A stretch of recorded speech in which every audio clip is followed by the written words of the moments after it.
You are now tuning in to Discover Your Potential with radio talk show host Dan Gilman, Cindy Gilman's son. So listen, participate, be inspired, know that you can discover your potential. Here he is, Dan Gilman. This is Dan Gilman, your host for Discover Your Potential. We have such an extraordinary guest today. I'm so very excited. Super talented film, TV, stage actor, producer, and director, and show business community's most respected environmentalist. I want to introduce you to Ed Begley Jr. Hi, Ed. So good for you to be here. I'm honored. Mr. Gilman, what a pleasure to be on with you. Well, it's a pleasure to have you here. So I wanted to, first I wanted to speak about your acting career, and then segue into something that is very important and dear to me, which is the environment. And I know also you were currently on Preferred Health Magazine's cover as well. So I wanted to share that with everyone. But first off, I wanted to chat with you about what was your childhood like? Where were you close with your parents? I know your father was also an actor. Yeah, my dad was an actor, and he did a lot of Broadway stage when I was young and continued to the rest of his life. And he did TV shows and movies and won an Oscar for Sweet Bird of Youth. He was in wonderful movies like 12 Angry Men.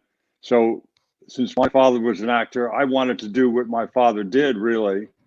If he had been a plumber, I'd probably be fitting pipe now. But he was not a plumber. He was an actor, and I just wanted to do it, but I didn't really understand how it worked. I secretly, without ever saying it to him, it wouldn't have played very well with my dad, I'm sure, but I secretly resented him for not just getting me a job as an actor. You know, I was a kid, so I didn't have any idea that he had no ability to do that, number one. That didn't really happen. An actor can just call up and get a job for their son.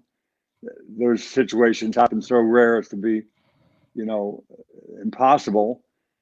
And also, I had no training. I just thought, well, my dad, what he's doing looks easy. Let me do that. Get me a series. And I went out on a few interviews. Again, I only got those interviews because I was the son of Ed Begley. I didn't get one single job, of course, out of about 10 or 12 interviews I went on over the course of about 7 years. Then finally, I wised up and took some classes and started to train, as anyone would. If you're going to be a plumber, you apprentice as a plumber and you watch people do it and you try it yourself and see if you can make a good, joint with copper pipe or steel pipe. If you could put the tape on properly and get a good seal on that. And that's what you do. You train. And finally, when I had some training, I started to work at a fairly young age. I was 17 when I got my first job, a show called My Three Sons. Very popular show in the 60s. And I did just one episode of that. And I thought, that's it. I'm in Screen Actors Guild. Here we go. I'm going to be a big star. Let's get that phone ringing. I sat by the phone literally expecting to get 20 other jobs offered me. If I had an interview, I suppose I would, grace them with that. I suppose I would do that if they really insisted on me interviewing for yet another part. But I'm in SAG. Let's get a series going here. And of course, that didn't happen. So I worked as a cameraman for years, a camera assistant, and loved that work. But then the acting did pick up. I continued to train and got better. And I got pulled back into acting in about 1970, 71. I started to work fairly regularly, and I've worked quite regularly ever since. I got into Screen Actors Guild in 1967. That's 54 years I've been working as an actor, and very blessed and grateful to still be doing it. Wow, that's incredible. And you've been in acting for over 54 years, is that correct? That's correct. Professionally, I did plays and what have you before that. I've been acting since an even younger age, but working as a professional actor for 54 plus years. Oh, that's incredible. And I know one of your mentors was it William Daniels? Can you tell us a little bit? Yes, I was a great fan of his. I had seen him in a movie called Two for the Road, and he was also in the Parallax View. I'd seen him in a few movies, and I knew he was great on stage. I hadn't seen him in any of his wonderful stage work in New York and elsewhere, but I was up for a part on this show called St. Elsewhere in the 80s, and I didn't get the part. I was up for a part of a regular character called Peter White, who ends up getting killed in the second or third year, and I didn't get that. And they threw me a bone, gave me a much smaller part. It was in an episode or two, but then, as I said, Peter White gets shot, and my character of Ehrlich became one of the pivotal characters in the show. So you can't always get what you want, and what the universe has in store for you is often better. That is true. I love that. I love that show. It was great. Me too. Thank you. Before I go on to mentioning other questions or asking you, but if you want to speak with Ed Begley Jr., I wanted to mention our call-in number is 888-627-6008. That's 888-627-6008. I just wanted to bring that up because I didn't mention that earlier. But so when you first started performing, if I'm not mistaken, were you into comedy? Is that correct? Or is that something that you focused on? When I was quite young, they asked me what I wanted to be. I mean, age 2 or 3. I want to be an actor.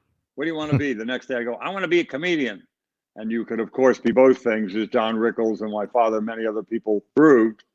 And I had a comedy act for a while. I was part of a duo. I worked with a very talented Michael Richards, played Kramer on Seinfeld, many other roles. And we had a duo, and he went off and joined the Army, and I was on my own. So I went, well, maybe I'll try to do a single act. And I wrote some more material, and I was living in Boulder, Colorado, and there was a talent night or something, and I won whatever the prize was, which was I guess it was a job to actually work there for a night or two or a week or something, to be able to do comedy there for a very small amount of money. But I went, wow, I'm a professional comedian now. And I always, besides getting dramatic roles as an actor, when I started, I got a lot of comedy roles too. And so I learned to be a comic on stage and on film and in television. And yeah, I've done probably as much, if not more, comedy than I have drama. Oh, that's incredible. And you've been in so many films and TV roles. I was looking at your credits earlier, and what, if there are any, what were a few of your favorites that you performed in? I know that's a hard question, but St. Elsewhere was a great favorite experience in my professional life and in my personal life. The writers were so good on that show. The actors were all so good, the directors. So that was 6 years of just sheer splendor and fun and joy and, financial reward to be in a series. I mean, not like being part of another successful show during the 80s, Miami Vice, where you're one of 2 characters, then you got a really big payday. But to be part of an ensemble cast, it was good money, but not, huge star money, of course, because I have a lot of people in the cast. Right. So I worked, I made some dough, I learned some more, and was part of something very good. Also, I got to work with the incredible Meryl Streep in a movie called She-Devil. That was a high point of my career as an actor, and my life as a person, to work with someone as gifted and wonderful as her. And I worked with Jack Nicholson on a movie called Going South. He's been a friend of mine since '72, and he was kind enough to give me a job in 1977, and I had a great time in Mexico working on that. And I worked with Bob Hoskins, Michael Caine, and John Lithgow in a thing called World War II, When Lions Roared. We shot in Prague, which is one of the most beautiful cities in the world. So working there with those wonderful actors, you can imagine the kind of stories they all had between shots. Just, that was joyous. And to work with Chris Guest in all his movies, to be in Spinal Tap with all of them, my friend Rob Reiner directing, then Chris did all his many Waiting for Guffman movies. I was not in that movie, but then I was in Best in Show and A Mighty Wind, and geez, I think every project he's done since. And very grateful to know Chris and to work with the likes of him. And Arrested Development, and now Young Sheldon. I'm on that fairly regularly, and I just love that show. It's such a heartwarming show and funny. I just really love the show. Better Call Saul, I was on that for several seasons. I really love just watching that show, let alone the gift of being in it. Yeah. So it's a great show. I'm a blessed old man. I'm 72 years old now. Wow. And still working. I don't care if you're in the storm door industry or selling used cars. if you're working 54 years in any business and you still enjoy it, you are one blessed individual, and I am that. Absolutely. That's incredible. Yeah, I was actually my other question I was going to ask you was about working with Meryl Streep in She Devil. Actually, she's so extraordinary. She's one of my favorite actresses. Yeah, she is a goddess on and off screen. She's been active in some important things environmentally. There was something they used to use on apples for years, something called Alar, that was a dangerous chemical, and it didn't really kill any pests or anything. It just made the apples look prettier. So a lot of people, she and I and many others, went, keep the Alar to yourself, and I don't mind if an apple looks a little unusual as long as it tastes good. And so she was active in that years ago, and lots of other wonderful things environmentally and otherwise. So she's someone I greatly admired. And Ed Asner was a dear friend of mine. He was very active in a lot of important causes to him.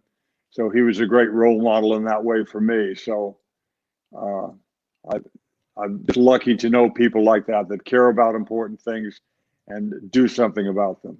Absolutely. And do they still use that on apples? Just curious. They just banned it years ago. Oh, okay.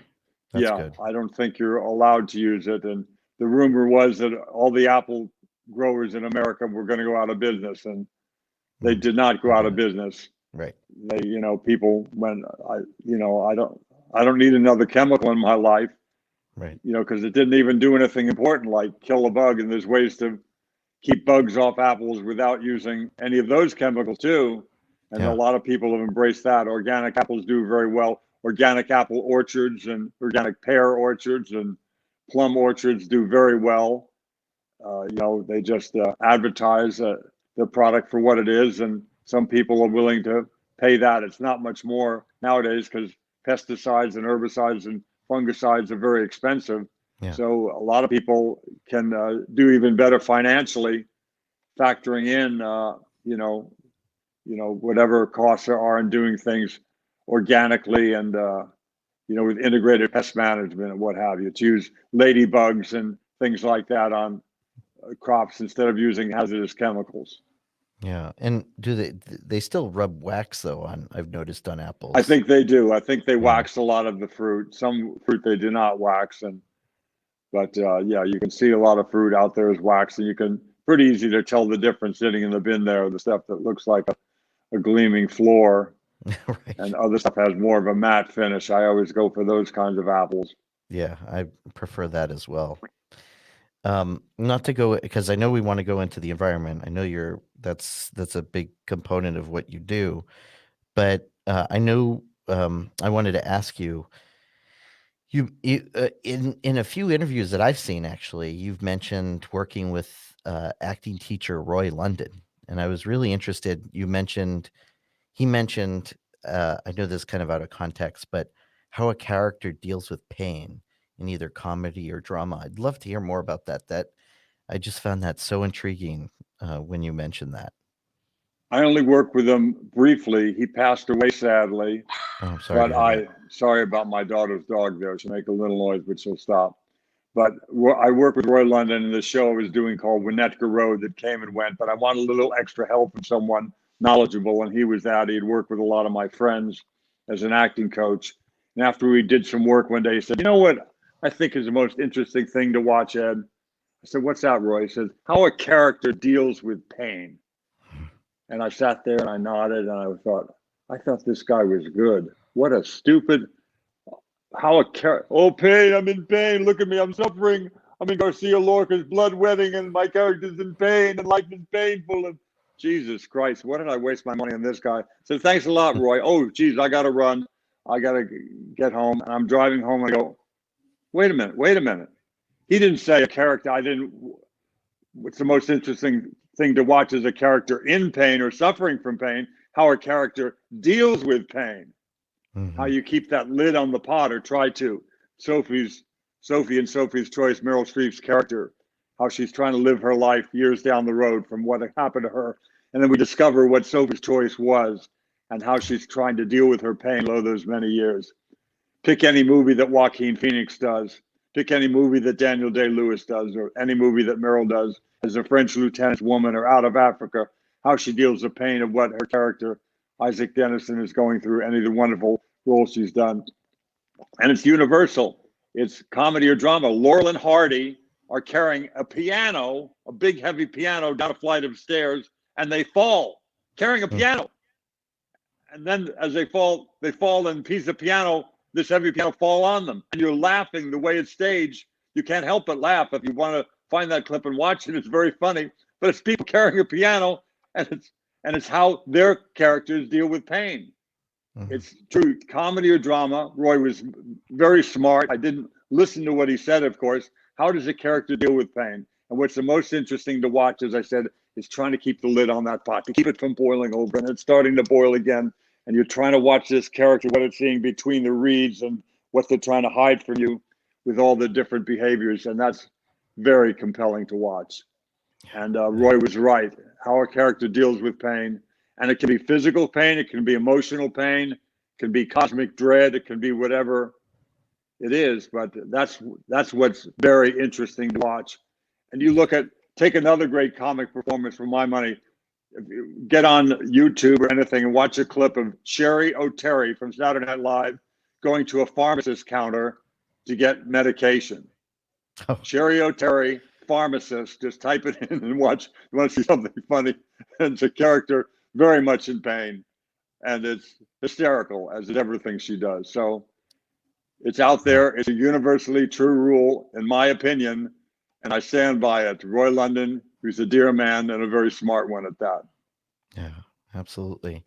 And if you don't mind, I would love to talk to you about your dear friend and mentor, Norman Lloyd, actually. Oh, I love Norman Lloyd. He was a man that I worked with before St. Elsewhere.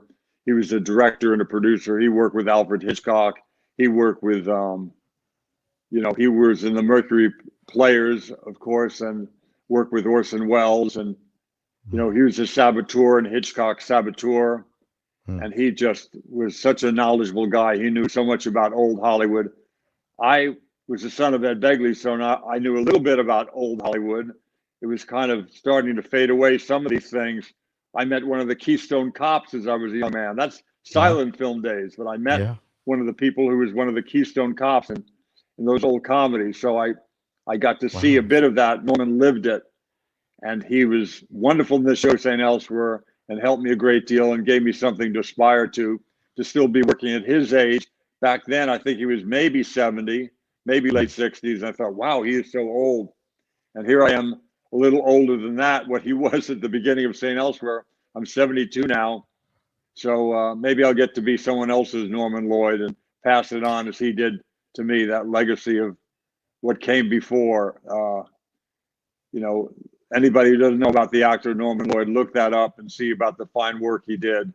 Amazing actor, amazing director and producer too.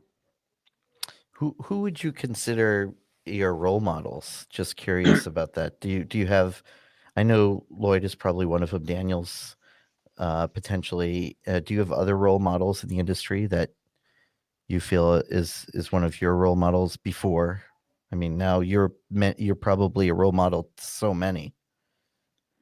I mentioned his name before, and I'll say it again. I don't ever expect to do the work, anything remotely like Joaquin Phoenix, but I can watch what he does and try to do my humble version of that kind of immersion in a character, and that kind of commitment, and that kind of talk about how a character deals with pain. Him and the Joker, or him and the Master, Gladiator. Everything that he does is so remarkable. He's someone I aspire to as an actor. Daniel Day-Lewis, I've had the pleasure of meeting, and the kind of work that he does is just incredible. I made a meal one day for Joaquin Phoenix. Alan Arkin, my old friend from the In-Laws, was there. Tommy Lee Jones. I can't remember who else was there, but wonderful actors. It was in a Motion Picture Academy lunch. And, I just had a great time cooking for them. And so I've gotten to know some of those people that are that talented. Another role model is, of course, the great Meryl Streep, to try to do the kind of work that she does. Again, I haven't a fraction of the skills. I could never do anything approaching that, but I try to have that level of commitment and that kind of level of preparation, when I have the time, given my schedule. Okay. I don't have like months to prepare as one often does with a major motion picture. I have a few days to prepare for a television show often, but I do the best I can and try to emulate those kind of talented people. Then environmentally, I have my role models. Yes. Cesar Chavez was a friend of mine, and he not only did so much for the farm workers, with wages and working conditions, but part of the working conditions, work that he did for the farm workers with people that are getting hit with pesticides, and how, that's an environmental issue. And I knew Cesar Chavez, and I worked with him on those matters, and continued to work with his partner in the union, the great Dolores Huerta. Dolores is a friend of mine, and I've gotten to work with her. And I know Jane Goodall and work with her on her Roots Jane and Goodall. Shoot program. Wow. So I'm just blessed to know these people, and they are my environmental role models. David Brower, from Friends of the Earth. He passed away years ago, but he was an incredible man and a great role model environmentally. Sylvia Earle, who knows so much about the oceans. I'm blessed to know these people, and I get to continue to work with some of them. Wow, that's incredible. Jane Goodall's incredible.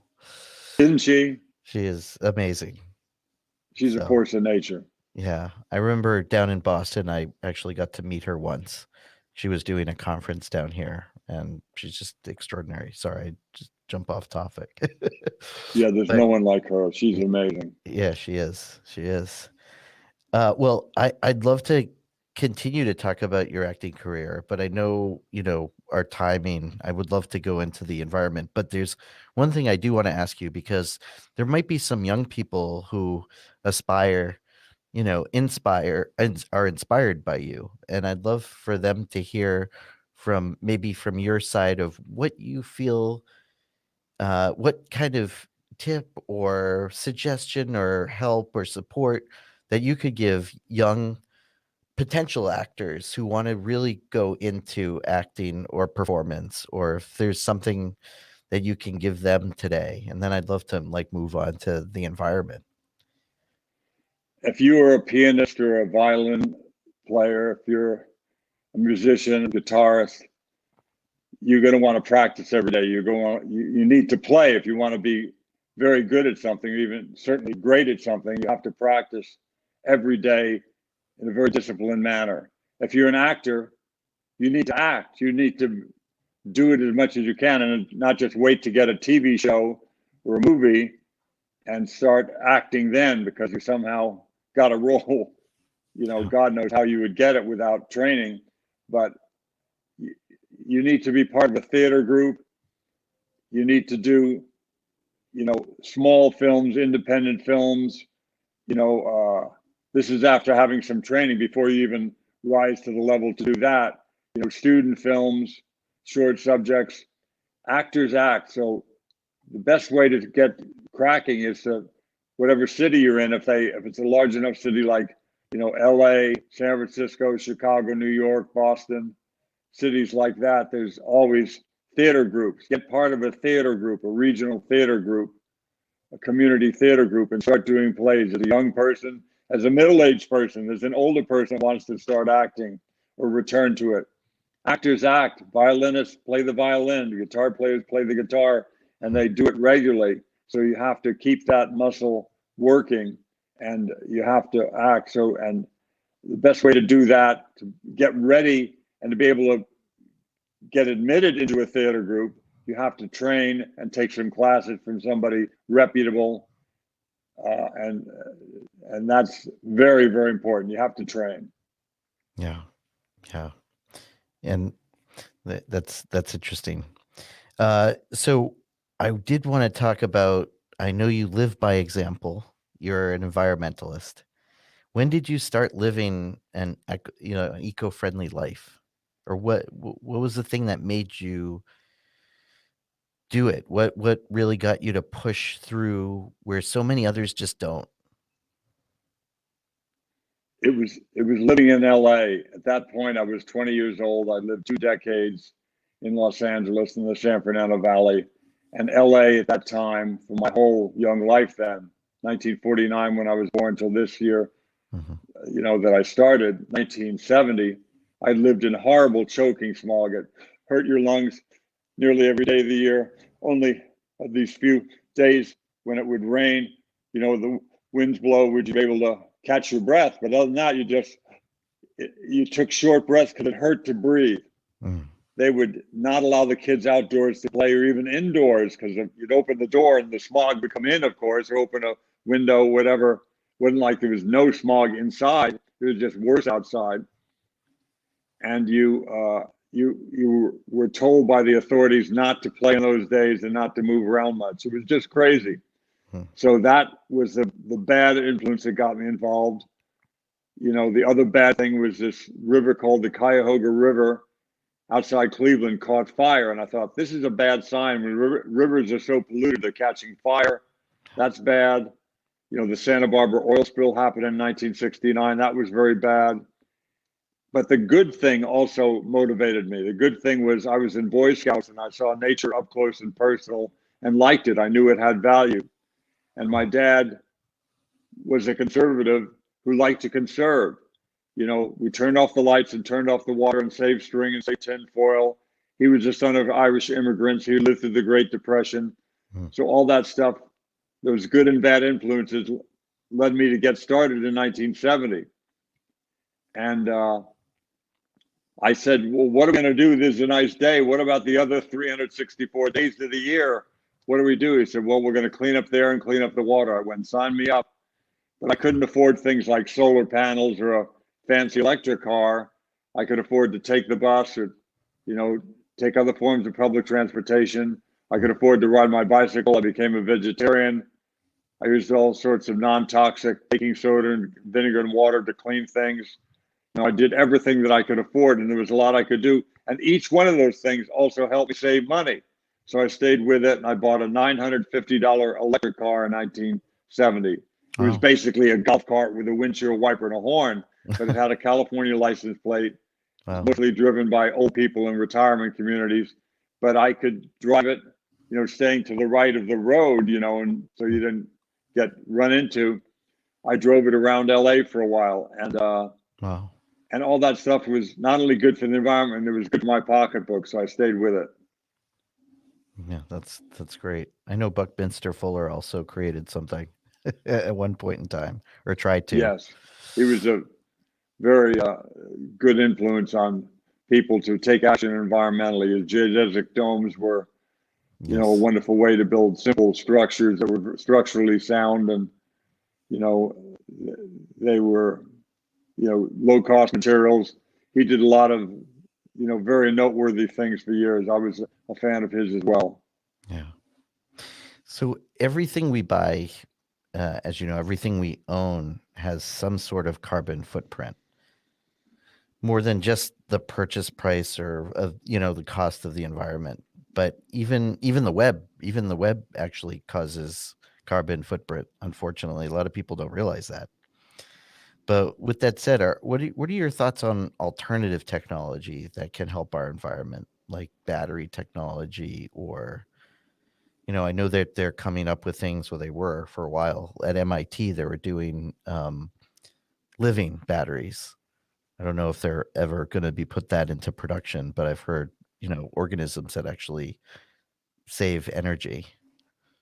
That would be great. I hope they keep pursuing that, because that's another viable option. But there's plenty of ways you can do something today that will help reduce your carbon footprint and save you money if you do it in the right order.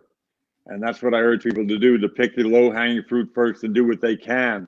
Can you afford to buy some light bulbs, energy-saving light bulbs, energy-saving thermostat, weather stripping, home gardening, home composting? If you have a bit of a back or front yard, you can grow things. Public transportation, if it's available near you, bike riding if weather and fitness permit. Do those things and you'll save money. And then maybe get yourself a home energy audit, get your home well insulated, very efficient. And then, and only then, after you've done all that, maybe look into solar panels if you can afford to buy them. Or nowadays you don't have to buy them with no money down. Most places in America you can lease a solar system and put that up on your roof if your roof is a good candidate. And nowadays they use Google Maps. They don't even send a person out to your house. They'll look on Google Maps, see what kind of shading you have from trees or other buildings. They go, no, you're not a good candidate for solar. We're not going to waste your time, or we'll come by Tuesday and have a guy give you some information about what it would cost on your roof. So there's a lot that we can do today. The technology is getting better. I have a LEED Platinum home. What that is leadership in energy and environmental design, LEED, and it's like the rating, the miles per gallon, if you will, of a home. How fuel efficient it is, how energy efficient in every way, how much electricity, how much natural gas, how much water. And they even look at, as they should look at, how much energy you used while you were building it, how much trash you created on site at the job site, the construction site when you're building it. How far did that stone material for your countertop come? Did it come from, is it marble from Italy? You get dinged for that, and you should, because it uses a lot of carbon, a lot of CO2 to get it to Southern California. So you avoid those kinds of materials.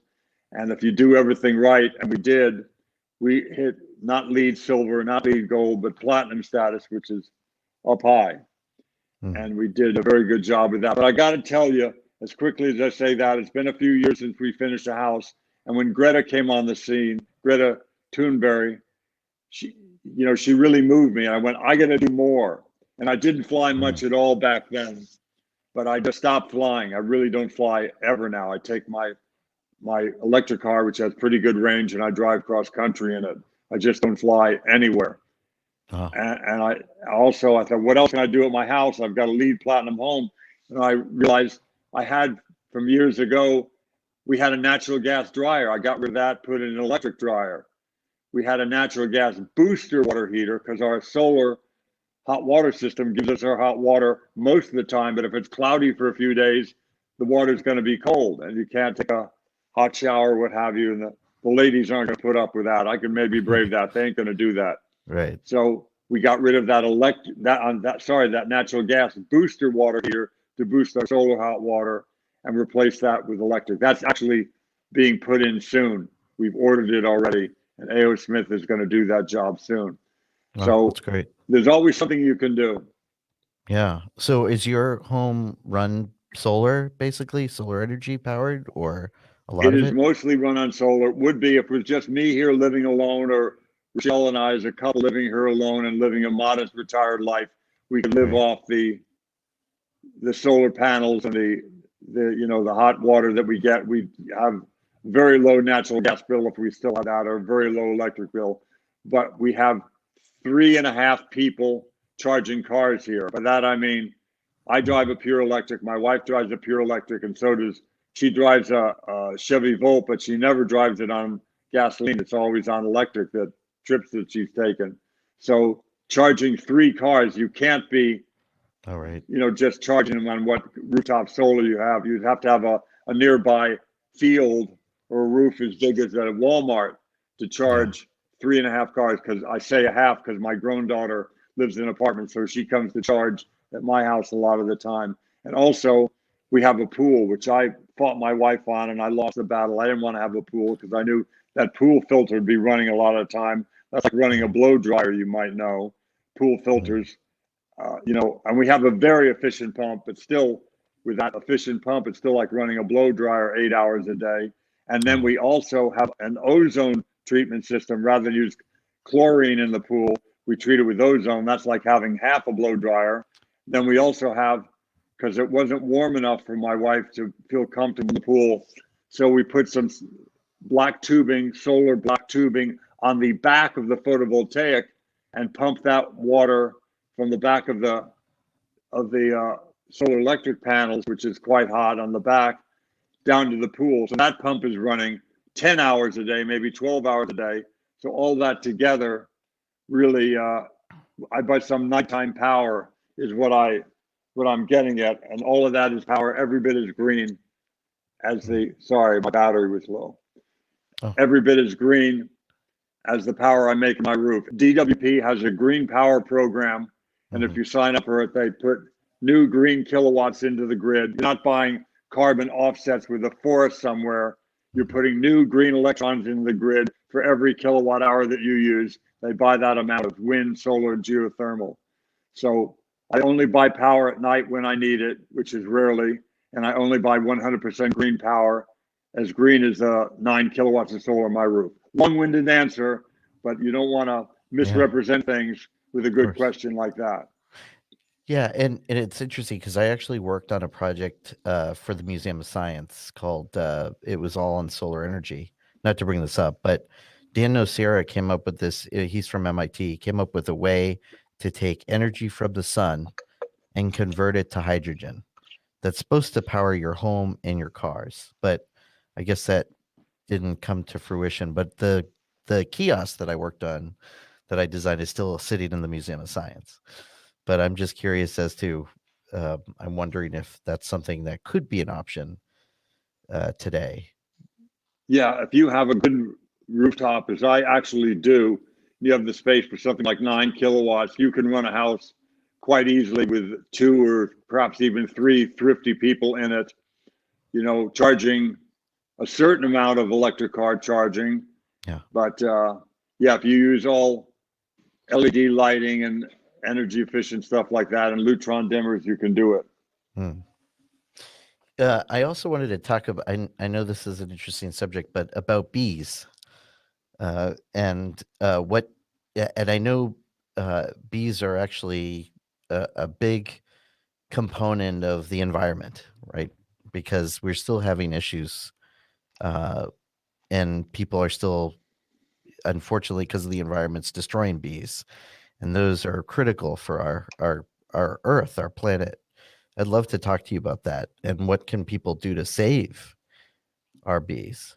Pollinators are very, very important. And I think 65% of the produce you see at your market comes from pollinators, avocados, and all the citrus and what have you. You need those pollinators so you get to have a lot of the food we need. So I had my own line of cleaning products called Begley's Best, and when I started in 2004, I thought, well, I'm going to be retired any day now. Things are starting to slow down a bit as an actor in 2004, so I can devote myself to this line of cleaning products. And I had some time for a while, but then things really picked up in a very amazing way as an actor. My schedule, got very challenging, so I had to abandon that company and focus on the acting work. But then my friend Mark Cunningham came to me and said he had a line of cleaning products that he wanted me to consider, partnering with him on. And I did. They're wonderful formulas, certified by the EPA, designed for the environment program. Really, really good products, and everybody's clean as the ones I had originally. And more importantly, a wider variety of different SKUs, different products.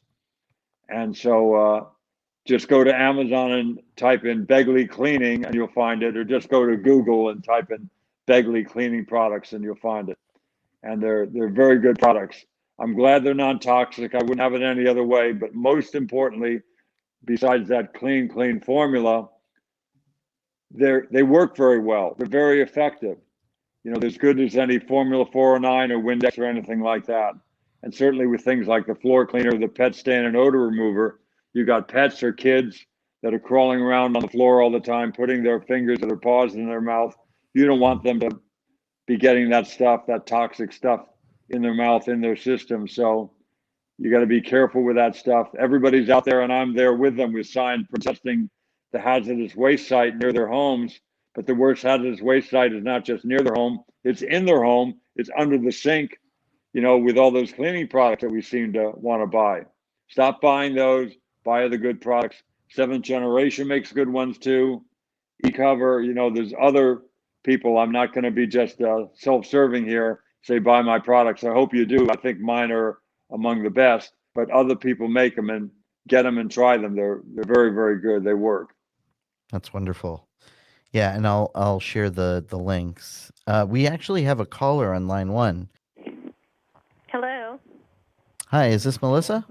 Hi, how are you? Good. How are you? Thank you for Good. calling in.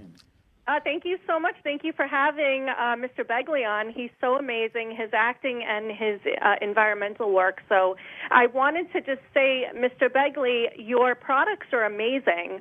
I actually spilled red wine on one of my white couches that I just got, and I used the dog product, the pet product. It came off like it disappeared.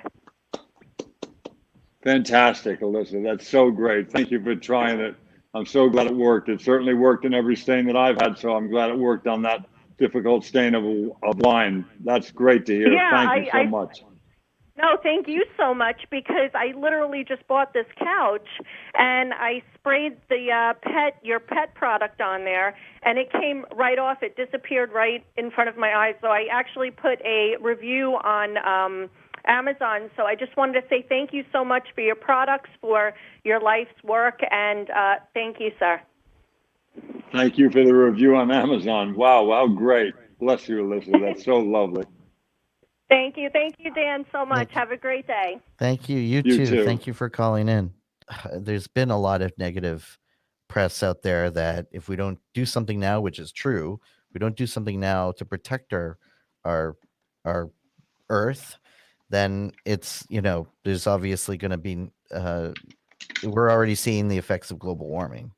So, and I'm not sure how we can reverse it, but what can people do to really help with the environment? What can people start with? What kind of messages do they need to hear? Because our Earth is our home. That's all we have. Well, I urge people to do it just the way I did it. When I started in 1970, as I said earlier, I was a broken, struggling actor. I wanted solar panels. I wanted a fancy electric car. I couldn't afford either, of course. I didn't have anything like the funds for that. But I could afford to ride my bike. I could afford to take public transportation. I could afford to do some home composting. I could afford to buy, make vinegar and water spray to clean things, and then baking soda to clean things. I turned the lights down when I didn't need them, turned the thermostat, down in the winter and up in the summer. Everything that I did on a real budget back in 1970, it always good for the environment, also good for my bottom line. And I found I had extra money, after a while, and I could then move up the ladder a bit. After picking the low-hanging fruit, I could buy a solar oven after a while. I could buy a rain barrel to collect some rainwater. Pretty soon after 20 years of doing it, actually 15 years of doing it, in 1985, I could afford solar hot water. I could afford to, I was working on St. Elsewhere then, I invested in a wind farm. I bought half of a wind turbine in the California desert that made wind power and sold the electricity to Southern California Edison. So I did everything that I could, without going broke or going into debt doing it. And that's exactly what I'm asking people to do. It's an interesting list that people have the things they can't do. I always want to hear that. That's good to know. But the more interesting list is the things that you can do. Do those things today. You don't run up to the top of Mount Everest. You get to base camp and you get acclimated. After a few days, and you climb some more. And not everybody's going to make it to the peak. Not everybody gets to the summit. Not everybody's going to afford a Tesla and 9 kilowatts of solar or LEED Platinum home. But can you buy a thermostat? Can you buy some weather stripping? Can you buy an energy efficient light bulb? Can you ride a bike if weather and fitness permit? Can you take public transportation if it's available near you? Home gardening, home composting if you got a front or backyard. I don't have a backyard. I don't have a front yard. I'm in an apartment. Can you get part of a community garden? They don't have a community garden. Start one. There's always a yes after you've said all your no's. Yeah. Find what that yes is and do it. We have to do it for Greta, and all the other young people that now see where we're headed. And it's not pretty, the world that's going to be left to them. And they're understandably upset with us. Start small and build. Do what you can today. Yeah, that's great. And also, I see a lot of plastics still being used. There's still a lot of plastics being manufactured, and just even with waters. And how is that affecting the environment as well? A lot of the petroleum that we're drilling for oil and we're fracking for natural gas. It's not being used to make fuel, a lot of it. A lot of it being used to make plastics, single-use plastics. You know, you can make a case for making eyeglasses out of plastics that are going to last you 10 years sometimes or more, a good pair of glasses. You can make a case for making medical equipment out of plastic or other things like that, different parts, components that can't be metal, some plastic in something durable like a computer. I get that, but single-use plastic, you know, get one of these reusable bottles. I have some down in my back here, these, you know, I'll pull it out so people can see, you know, some utensils.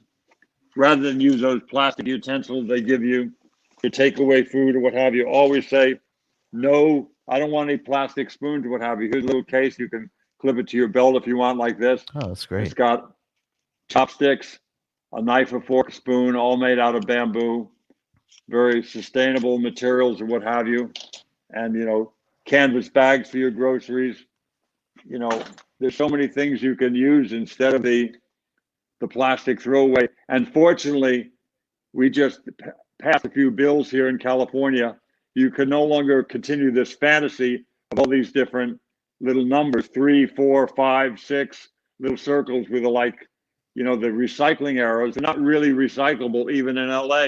Number 3, number 4, number 5, number 6 plastics. So they're not going to be able to do that in California anymore. They can't put that sign on it. Number 1 and number 2 they can, you know, if they continue to have a place where you can take them, but there's no place to take number 3, number 4, number 5, number 6, those different resins you can't take. So they're trying to make some of these things, have some accountability with the companies that are making and promoting products in these single-use plastic, you know, materials. And so we're doing well in California with that, and I hope we continue to. Right. Yeah, and I know a lot of the plastics unfortunately end up in our oceans too, which is unfortunate. Only 10% of it really gets recycled. Everybody talks about recycling, and some people like me and others do it, but sometimes you even put it in the bin. Oh, good, it landed. I saw it go in the recycling bin. A wind comes up and blows it out of the bin and blows it into a stream and out to the ocean. You know, a lot of times they've run out of a place. They don't take our plastic materials anymore in Asia. So they recycle a lot of these resins, even number 1 and number 2 sometimes, and they have no place to put them. They put them in a landfill. Yeah. And the wind comes and blows them out of the landfill into a stream or down a storm drain and out to the ocean again. So it's a big problem.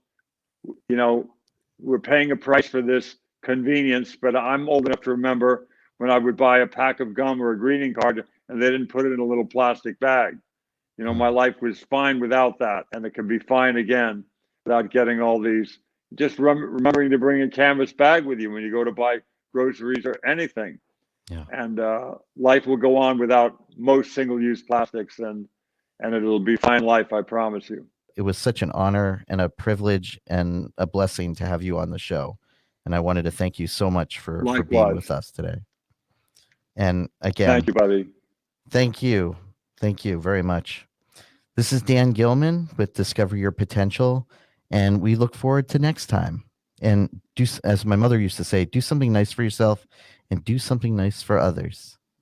This is Cindy Gilman, and you're listening to Discover Your Potential. So until next time, do something nice for yourself, but do something nice for someone else.